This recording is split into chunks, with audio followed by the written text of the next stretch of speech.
دین کی کوئی مخالفت کرے گا اللہ کی قسم چھوڑیں گے نہیں ہم اس کو۔ آپ کو اس پر تو جوش آیا، آپ کو اس پر کیوں جوش نہیں آیا؟ مولانا طارق جمیل ہمارے سر کے تاج تھے، اب شاید نہیں رہے۔ لگی زلیخا نے تہمت لگائی، اور پھر جب وہ عورتوں میں بھی بات پھیل گئی کہ مجرم تو یوسف نہیں، مجرم تو زلیخا ہے، تو تھوڑی بدنامی ہونے لگی، تو انہوں نے یوسف علیہ السلام کو گدھے پہ بٹھا کے منہ کالا کر کے پورے شہر میں چکر لگوایا اور پیچھے اعلان کروایا ھذا جزاء من اراد بسیدہ سوء، جو اپنے آقا سے برائی کرے اس کی یہ جزا ہے۔ یہ بازار میں نبی ابن نبی ابن نبی ابن نبی گدھے پر پھرایا جا رہا، پھر جیل۔ یاد رکھو ہمارے سر، میں نے جتنا اس کو سپورٹ کیا ہے، وہ ایک خطیب ہے، وہ ایک خطیب ہے، وہ کوئی مستند عالم نہیں ہے، وہ خطیب ہے صرف۔ اور غیر مقلدین نے، دوسرے لوگوں نے، آج پتہ کرو اس سے، اس کی جتنی مخالفت کی یہ چھپا رہا، اور فرق باطلہ کو اس کی طرف سے خدا کی قسم میں نے جواب دیا، میں نے جواب دیا۔ تبلیغی جماعت مولانا طارق جمیل کی نہیں ہے، مولانا خورشید کی بھی نہیں ہے، نظر الرحمان کی بھی نہیں ہے، یہ علماء دیوبند کی جماعت ہے۔ غیر میں آپ سے عرض کر رہا تھا، مولانا سے ہمارا اختلاف رہا ہے، مولانا ہمارے قیمتی ساتھی تھا، لیکن تھوڑا سا اعلان کر دے کہ جیسے یوسف علیہ السلام کے بارے میں نے پھر بھی ہاتھ ہلکا رکھا۔ مولانا کے خلاف کتابیں لکھی گئیں، القول الجلیل فی کفر طارق جمیل، سن لیں، القول الجلیل، میں نے اس پہ دستخط نہیں کیا، میں نے خود مولانا کو کہا توبہ کر لے، شاید اللہ توبہ کی توفیق۔ مذاق ہمارے بہت اچھے دوست ہیں، کلمۃ الہادی الی سواء السبیل کتابیں لکھی گئی مولانا کے خلاف۔ آپ کو معلوم ہوگا آپ میں سے، مسلمانوں میں سے کسی نے یہ کیوں نہیں کہا جب انہوں نے پوری امت مسلمہ کے خلاف کہا یوسف علیہ السلام کا منہ کالا کر کے گدھے پر بٹھایا گیا تھا؟ خدا کی قسم سوائے یہودیوں کی روایت کے اس کا نام ہی نہیں ہے۔ آج معافی کیوں نہیں مانگتا؟ آج معافی مانگے، میں پوری دنیا کے سامنے اس کے پاؤں پہ جا کر کے پڑوں گا، ورنہ بریلوی سے پتہ کر لے، جماعت اسلامی سے پتہ کرے، اہل حدیث سے پتہ کرے، دیوبندیوں سے پتہ کرے، تبلیغی اکابرین سے معلوم کر لے، کس مسلمان نے لکھا؟ یہودیوں کی ایک روایت تھی، میں نے حضرت کو یہاں بھی لکھ کر کے دیا، یہاں اس میں کئی دفعہ اس کو سمجھایا کہ اللہ کے لیے کچی باتیں نہ کرو، قرآن بھی دیکھا کرو اور حدیث دیکھا کرو۔ اس کی کوشش یہ ہوتی ہے کہ کچی باتیں بیان کرنا۔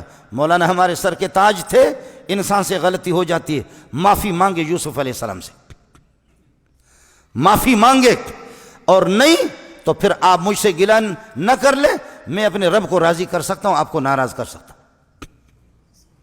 یہ نیٹ پر موجود ہے، یہ لاکھوں انسانوں، پھر بھی سعودیہ کے علماء نے کافر قرار دیا، میں نے کافر نہیں کہا۔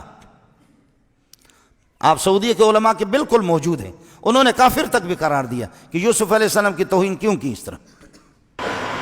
لکھا ہے کہ منظور مینگل نے طارق جلیل کو بہت کچھ کہا ہے، کیا علماء ایک دوسرے کو ایسا کہ جواب دیے کہ طارق جمیل عالم نہیں ہے، وہ علماء کا بدترین دشمن، دین کا ایک مکار فریبی، تبلیغ کا وجود دنیا سے ختم کرنے والا ایک زہریلا سانپ ہے۔ اس کے علم کی کوئی بات سمجھ میں نہیں آئی۔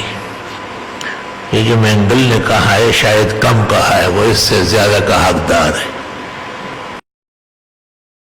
بچے نے سوال کیا ہے نا کہ اس زمانے میں جھوٹی احادیث ہیں، اس کا آپ بتا دیں۔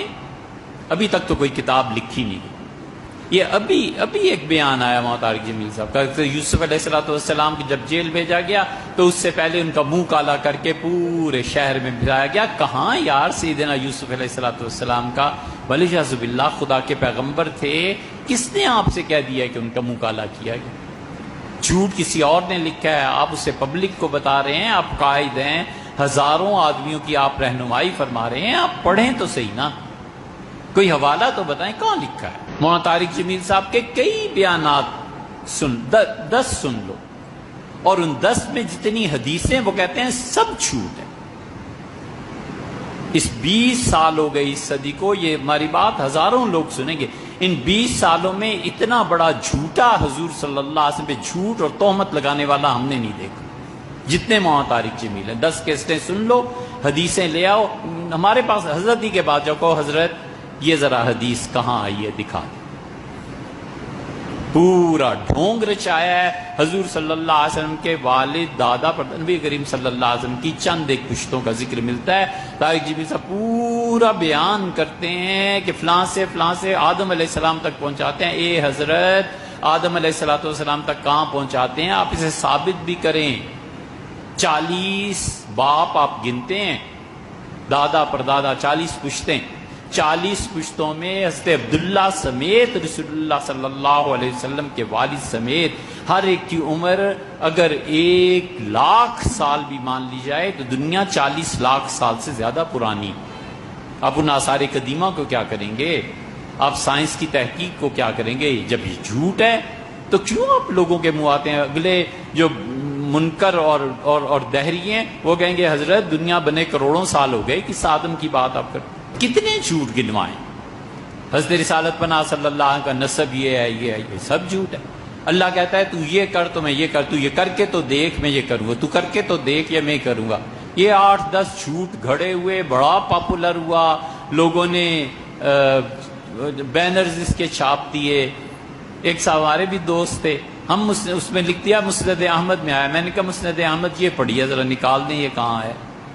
چپ۔ اس کا نقصان یہ ہوتا ہے پھر جب ہم جیسے لوگوں کے پاس یہ چیزیں آتی ہیں اور عقل مند سائنس یہ وہ جدید پڑھے ہوئے بچے آتے ہیں کہتے ہیں جی یہ ثابت کریں، ہم کہتے ہیں یار یہ جھوٹ ہے، لوگوں کا دین پہ اعتبار اٹھتا ہے۔ طارق جمیل کی اس زمانے میں تقریر سننا گناہ سے خالی نہیں ہے، کیونکہ اس کی تقریر جادہ حق سے ہٹی ہوئی ہے، اہل سنت والجماعت کے خلاف رفض اور بے دینوں کی باتیں کر رہا ہے، اس لیے اس سے پرہیز مناسب ہے۔ کہتے ہیں کہ ایک مولوی صاحب تقریر فرما رہے تھے، انہوں نے کہا کہ حضرت یوسف علیہ السلام کو جیل میں ڈالنے سے پہلے نعوذ باللہ ان کا منہ کالا کیا گیا، گدے پہ بٹھایا گیا، شہر کے چکر لگوائے گئے، نعوذ باللہ ثم نعوذ باللہ لا حول ولا قوت الا باللہ العلی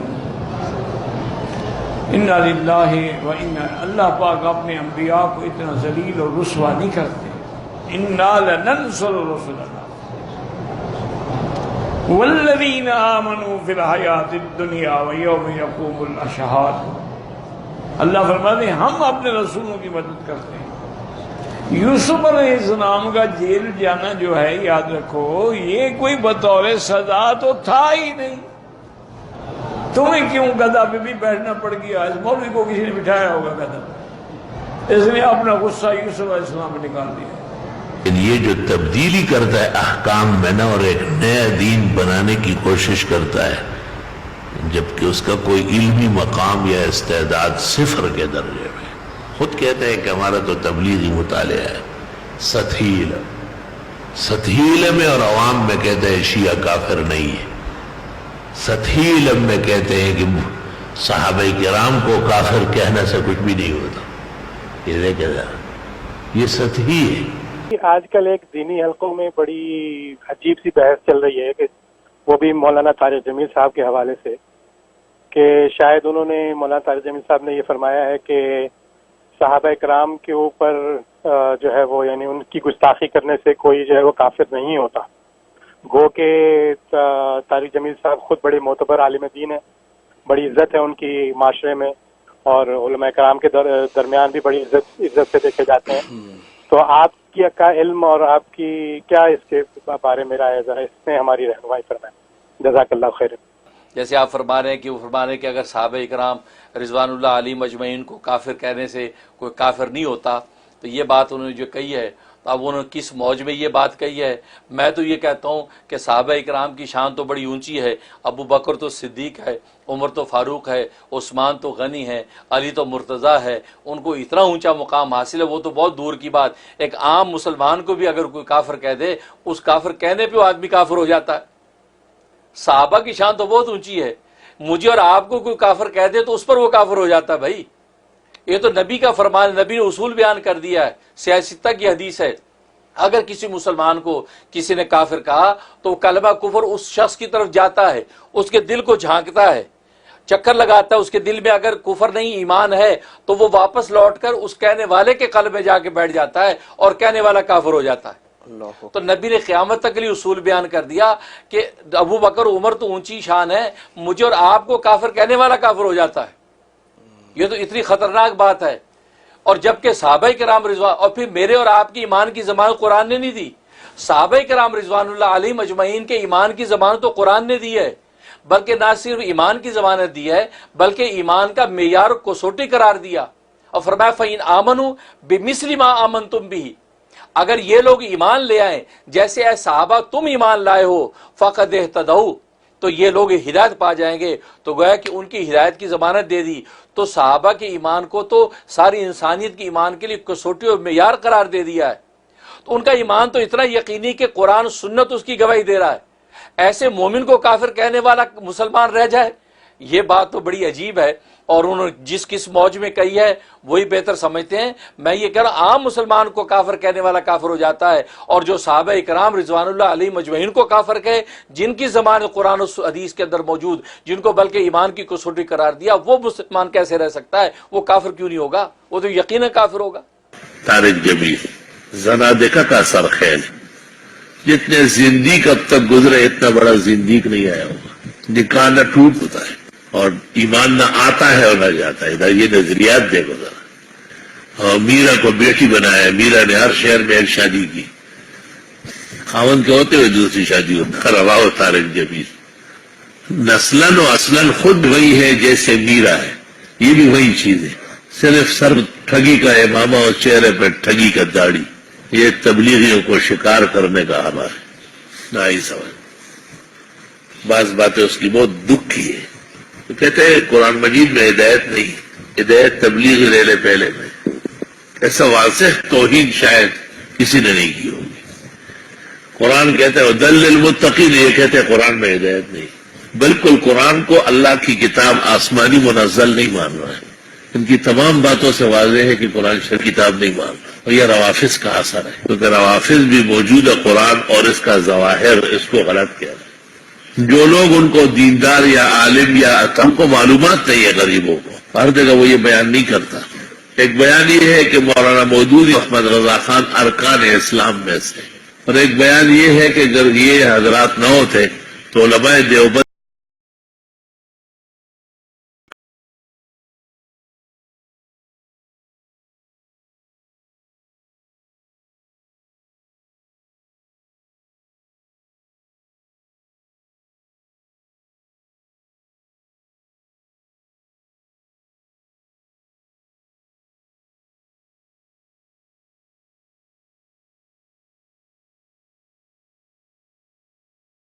والے اصل وارث دین کے روافظ ہیں، جنہوں نے تکلیف اور مصیبتیں گزاری لیکن اہل بیت کو نہیں چھوڑا۔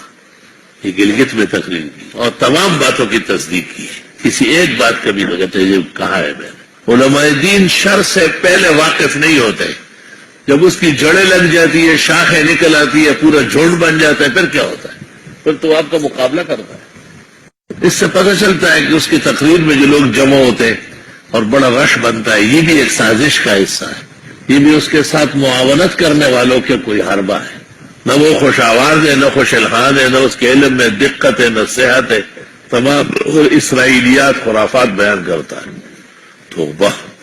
تو یہ کمزوریوں میں تو سب میں ہو سکتی ہے، لیکن ایک سازش کے تحت قرآن و سنت کے خلاف ایک مہم چل رہی ہے۔ وہ میڈیا اور ٹیلی ویژن وہ کم ہے، یہ بہت زیادہ ہے۔ آپ دیکھیں 2-3 سال میں ایک دفعہ اس کو ممبر کو ایوانٹ میں بٹھا لیتے ہیں۔ کہ یہ بٹھاتے کیوں؟ وہ تو توبہ کی ہے۔ کب توبہ کی؟ توبہ ہو ہی نہیں سکتی اس کی۔ اس نے خود کہا ہے یہ تو میرا مشن ہے، جن مسائل کو علماء بیان نہیں کرتے میں بیان کرتا ہوں۔ سب سے پہلے ایک قاری صاحب ہے وہاں سرگودا میں، وہ تشریف لاتے ہیں کبھی کبھی، اس نے مجھے کیسٹ سنایا۔ تو جب میں نے یہ باتیں سنی بڑی حیرت کی میں نے، کہ وہ کہتے ہیں قرآن شریف میں یا سیرت النبی میں یا مغازی کے اندر ہدایت نہیں ہے، ہدایت کے علم سے نکل کر بنی اسرائیل میں جانا پڑے گا۔ تو میں بڑا حیران ہوا، محمد انور شاہ کو میں نے بلایا، اس کو سنایا تو اس نے کہا کہ چونکہ وہ دین کا بہت بڑا داعی ہے نا تو بے دین لوگ ان کو نہیں چلنے دے رہے. اور اس نے فون آن کیا، معلوم ہوتا ہے کہ محمد انور شاہ کا ان سے رابطہ تھا، تو اس نے فون اٹھایا کہ ابو سے بات کریں. میں نے پوچھ لیا تو اس نے کہا یہی بات میں نے کہی، یہ میری تقریر ہے. میں نے انور شاہ کو کہا اب جواب دو. اسی طرح وہ مودودی اور احمد رضا کو جو ارکان اسلام کا ہے وہ بھی کہا بس ایک طریقہ ہے، کیا کرو مجبور ہو جاتا. یہ طریقہ ہے، جب آپ کہیں گے تو کہیں گے بس ختم ہو گیا، آپ نے غلط. بالکل ختم نہیں، وہ اس پر پورا ڈٹا ہوا ہے. اس کے بعد امریکہ نے ایک جگہ یہ بیان کیا تو گلگت میں سالانہ اجتماع کے اخیر میں شیعہ ملنے آئے تو ان کو دیکھ کے لوگوں کو کہا آپ یہ نہ سمجھے کہ یہ کون ہے، یہ اس دین کے اصل وارث آ گئے. لیکن پوری تقریر کو جو ہے نا شکار، وہ صرف شکار کے لیے، اصل جملہ اس کا یہ ہے کہ یہ اس دین کے اصل وارث لوگ یہ آ گئے.